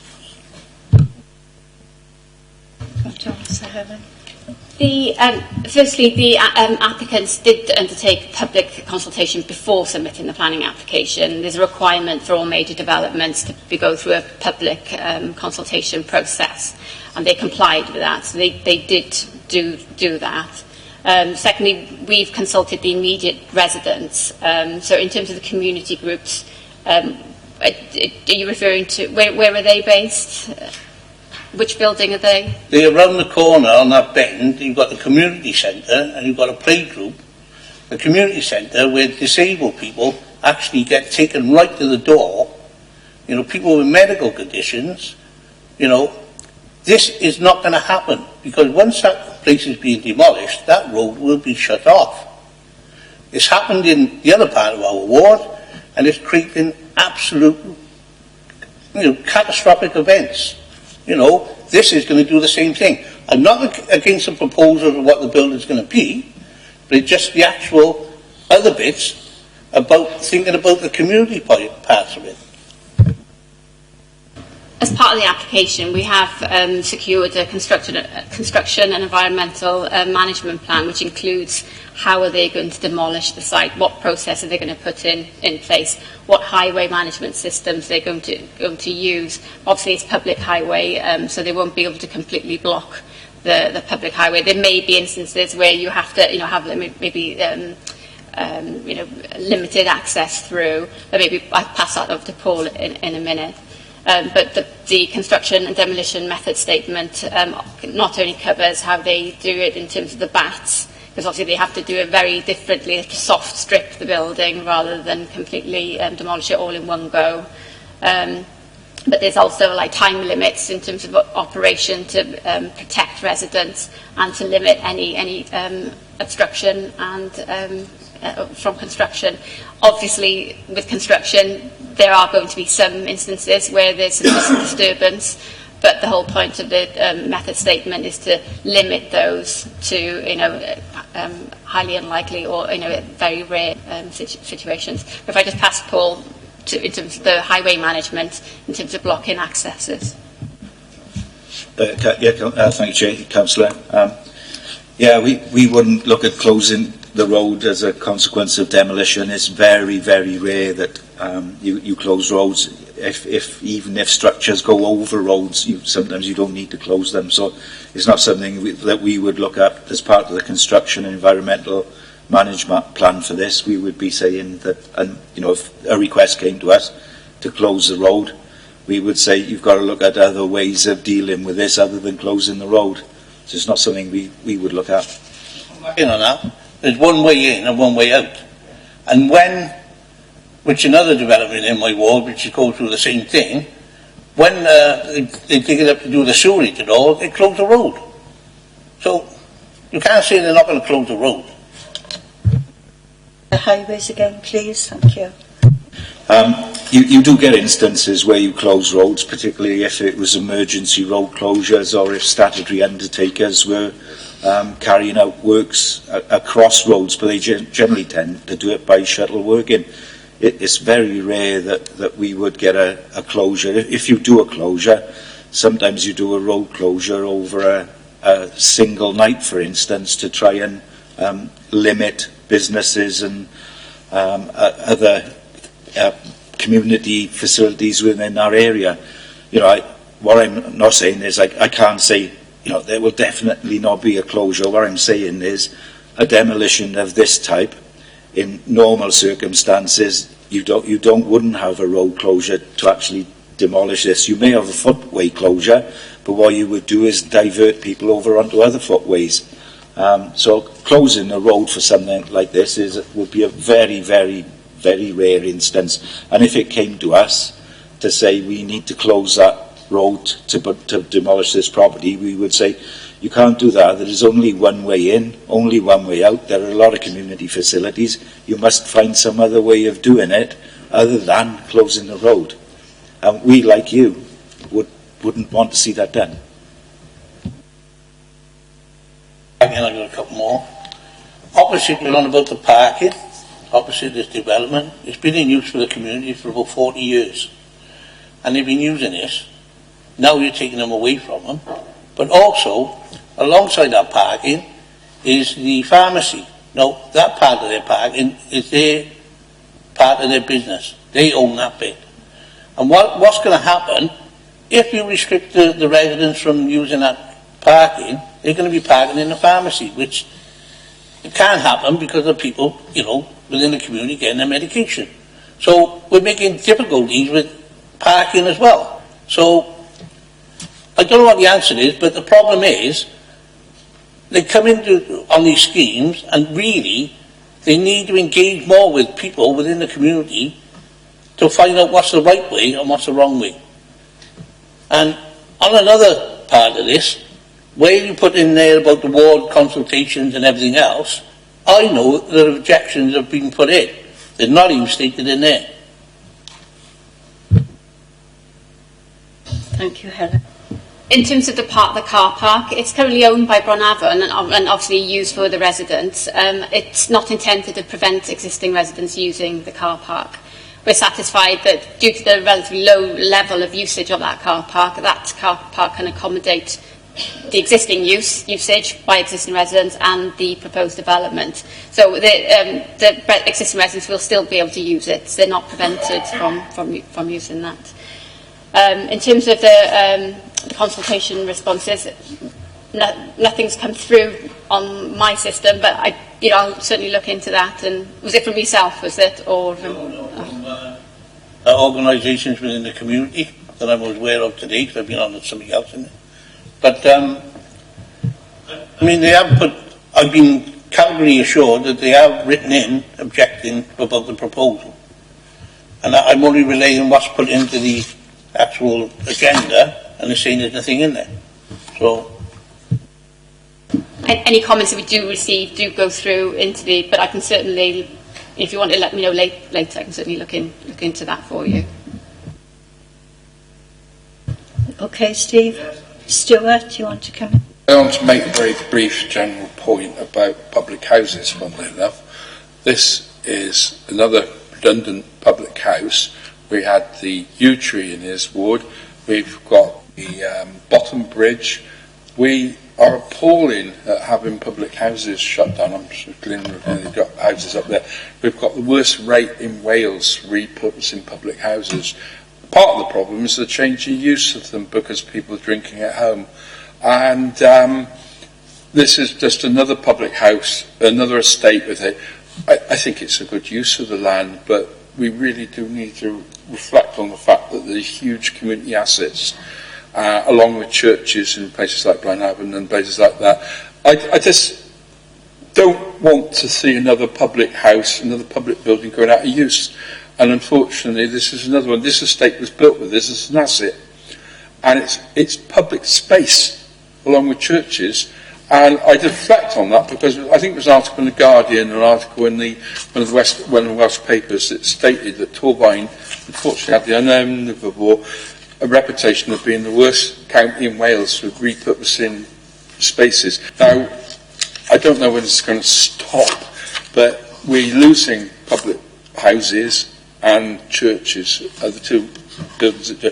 And it's a pity, but you get people on social media saying, I remember the pubs and all that. As long as people don't use them or don't want them, this is going to keep happening. And it's a commendable use of the building because it's helping older people and people with disabilities today. But, if they're gone, they're gone. You can't replace them. Stuart. I'm only saying that just to bring that to people's attention. The council didn't close it down. I know the council didn't. This just happens, Stuart. You can't expect the officers to comment on what you're saying. I'm only saying that because it does seem generally held. It's nothing to do with the council, but I'm just saying in planning we get this label that sometimes it's not our fault, but just show if it's not being used, not being used, we will obviously use the space, and obviously our public housing providers do that. Right, thank you, Stuart. Gaynor?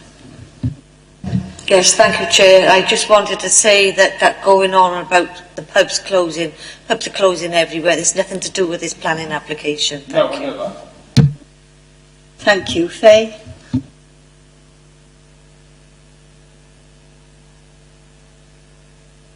Sorry about that, I thought I'd done that.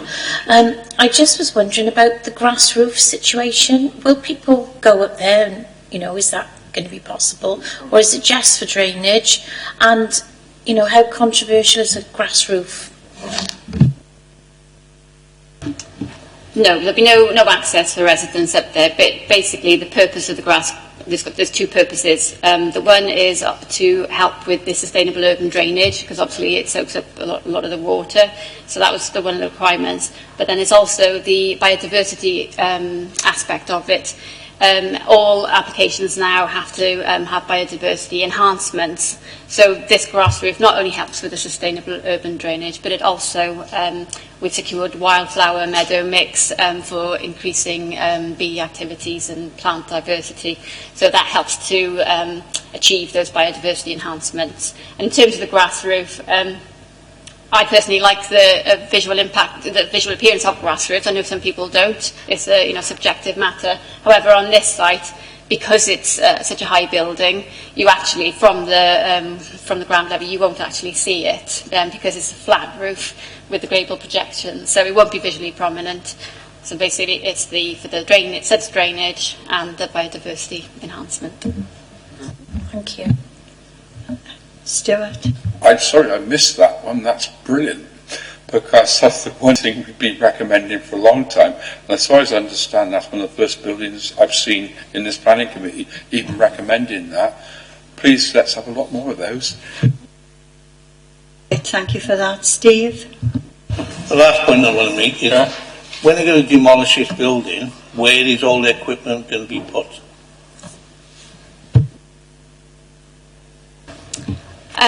That'll be secured as part of the construction environment management plan. They'll have to set up a compound. We haven't got those details yet, but we can get those. I would imagine it would probably be an element of the car parking, but I wouldn't thought it would be a large area, given it's relatively low-level buildings with equipment involved, and especially because the bats, they have to do soft stripping rather than big machinery. But we can secure that and make sure it's not doesn't impact on road users and the community.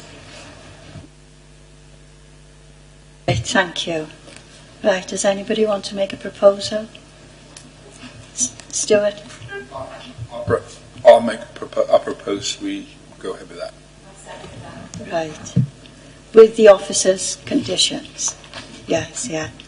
There's a seconder and a proposal. All for the application? Okay, that's unanimous, it looks. I'll just say, anyone against? Abstentions? No. Right. That application has been approved. Thank you. Right.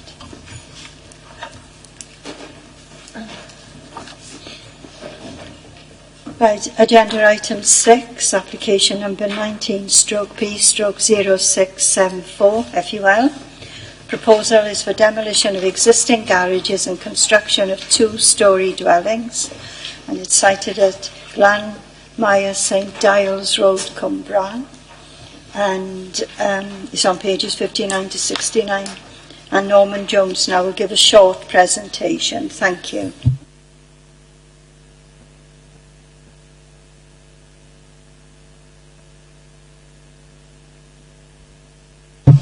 Sorry, Chair.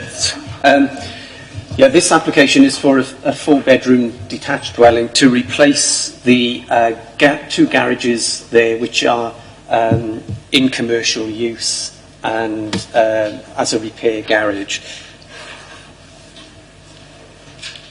And this is the outline of the proposal with a separate access and car parking, and the access and car parking being retained for the dwellings which are adjacent.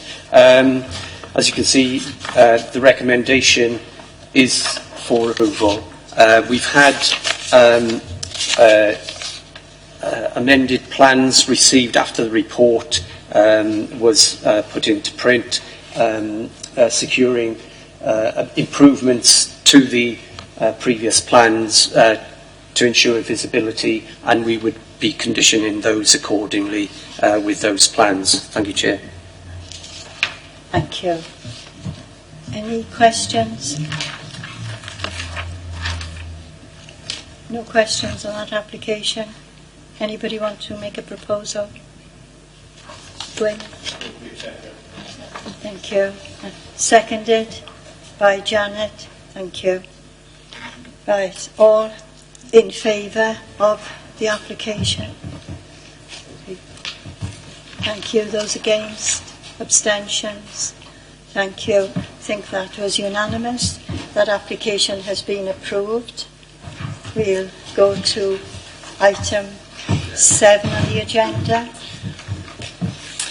Application number 19/P/0683 proposal erection of large wooden shed outbuilding in rear garden located a minimum of 1 metre distance from all property boundaries. The site address is 23 Rowan Crescent, Griffithstown, Pontypool. Adam Foote now will give the presentation. Thank you, Adam. Thank you, Chair. This application is being reported to committee because the applicant works for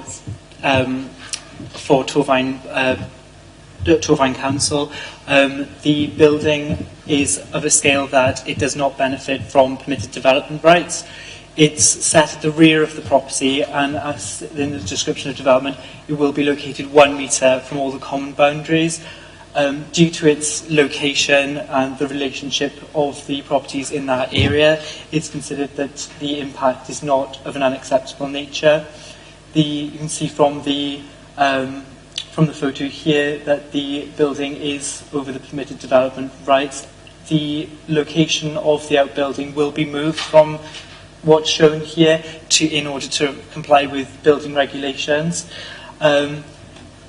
This is a plan that just outlines the scale of the outbuilding. It's not considered to be of an undomestic character, and therefore it's recommended for approval. Thank you, Chair. Thank you, Adam. Any questions, Stuart? That's one of the biggest sheds I've ever seen. It's wonderful. I do like sheds personally, but what material is it made of? I was going to ask you the question. Yep. So it's going to be at present the construction has ceased, as the applicants were not aware that planning consent was required due to the scale. However, it will be finished with timber cladding and a corrugated sheet roof. By corrugated sheet, you mean the sort of corrugated sheet that is made to look like tiles, or the sort of corrugated sheet that is kind of green? Because there's various different types. They're quite attractive. So it's corrugated roof sheets that looks like tiles. Yeah. And that style of sheet is. It is listed. Sorry, I don't have it here. It is listed on the materials section. I can't read it here. Sorry, I can't read it from here. But it is of a domestic appearance. Yeah. The other question I was going to ask you: you show a fence there. What material was the fence made of? So material, what I meant. So wait, sorry. I thought it's behind the fence, obviously.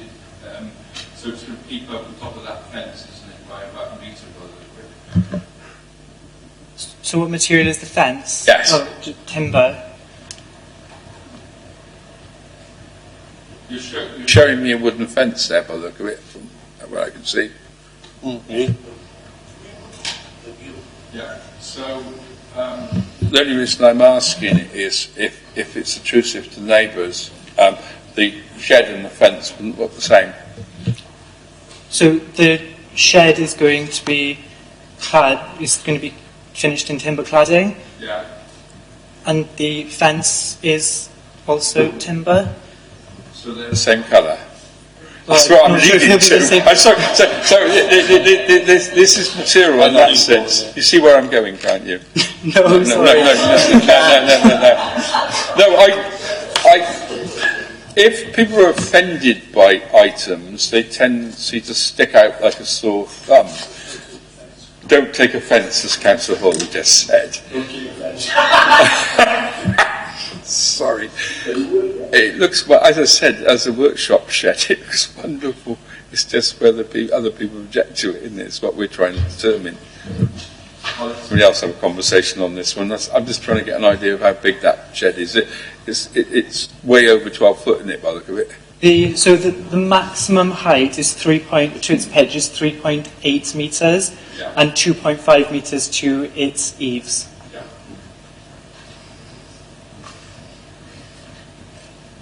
Right, have you finished, Stuart? Yeah, I'm sure. Right, thank you. Gaynor?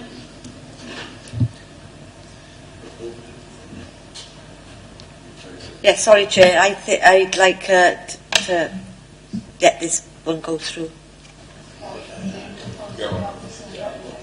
Yeah. Is there a seconder? Right.